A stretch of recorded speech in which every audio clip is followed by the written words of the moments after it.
So, we have Paul Andrews and Tom Keneally collaborating on a project on the Irish potato famine. First question to you, Paul, why? Well, it's a film project that I've been planning for several years.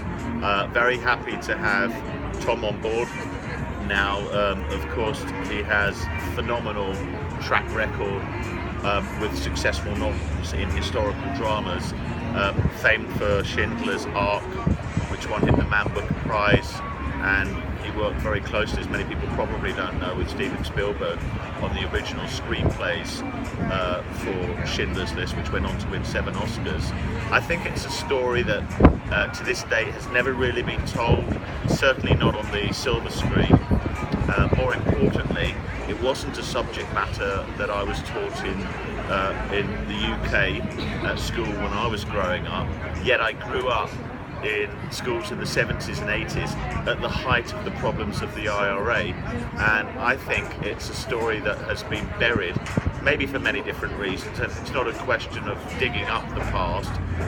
This was something that happened 150 years ago, and I think it's a story that needs to be told, and a story that people today can learn from, as well as, of course, we're filmmakers, so we want to make interesting stories, and sometimes that involves conflict, and some of the greatest movies of all time have been about historical drama, romance and conflict.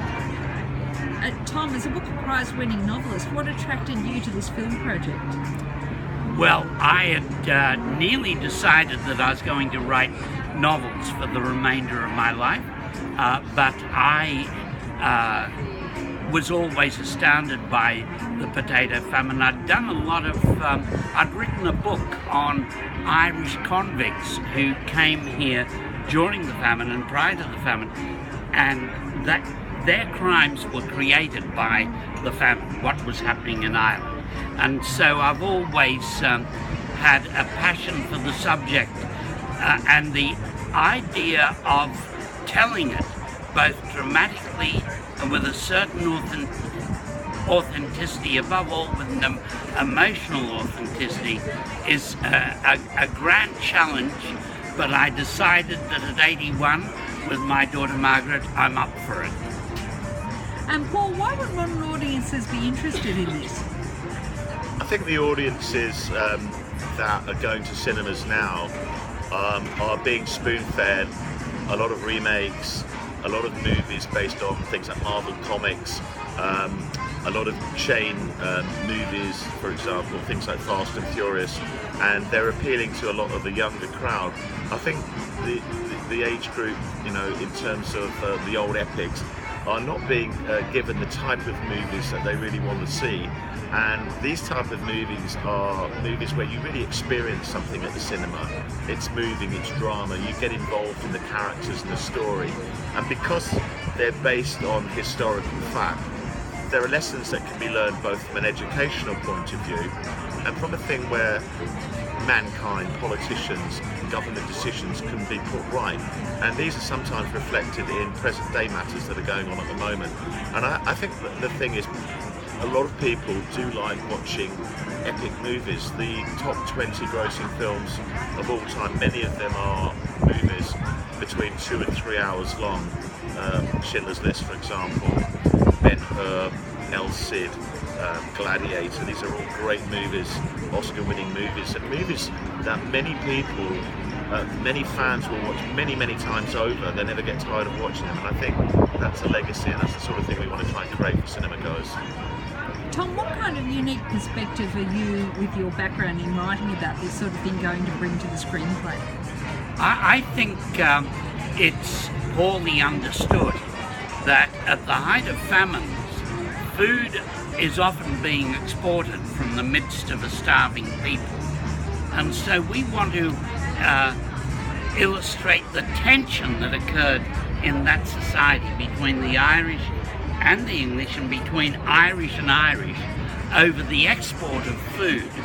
When you're starving, you're going to try to attack the food convoys, and that is an aspect of the famine that's never been exploited before, and we're trying to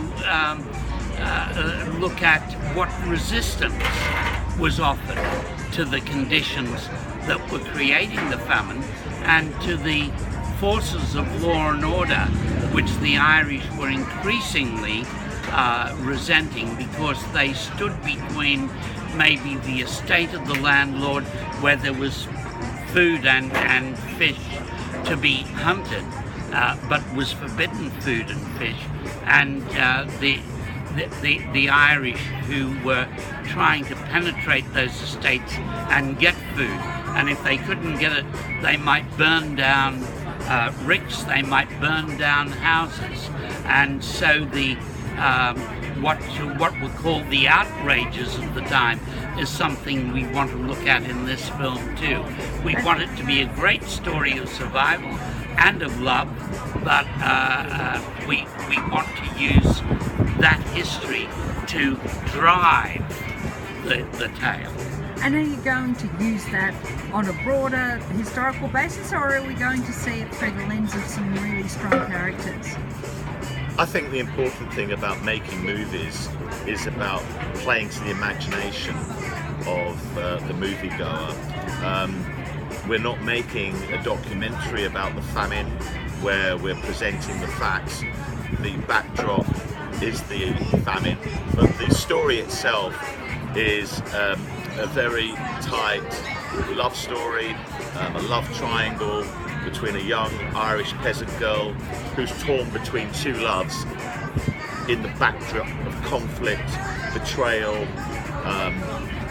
desolate anxiety to do with food and hunger, and a story of survival, and one in which a lot of people can identify with in the modern world and in the tragedies that are going on around the world at the moment.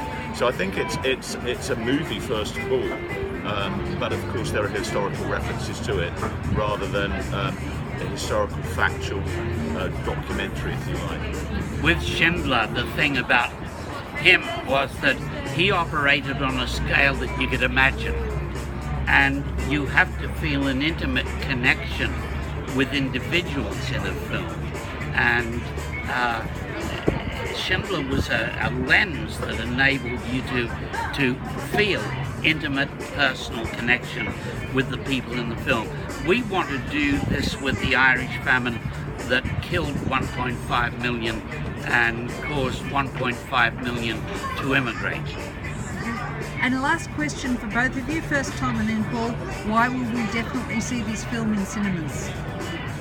Why would we? Because it will be, if we have our way, so touching, so humanly engaging, that those who see it will insist that 10 other people come and see it too. And Paul, why will we see this film in cinemas? Because we are going to be delivering, or Tom and Meg and his daughter are going to be delivering a fabulous screenplay which will attract an A-list director who is compassionate with the story and a great storyteller.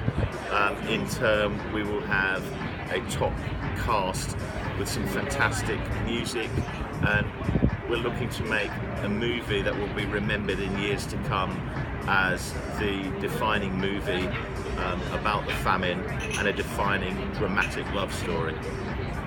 Thank you both. Thank you. It's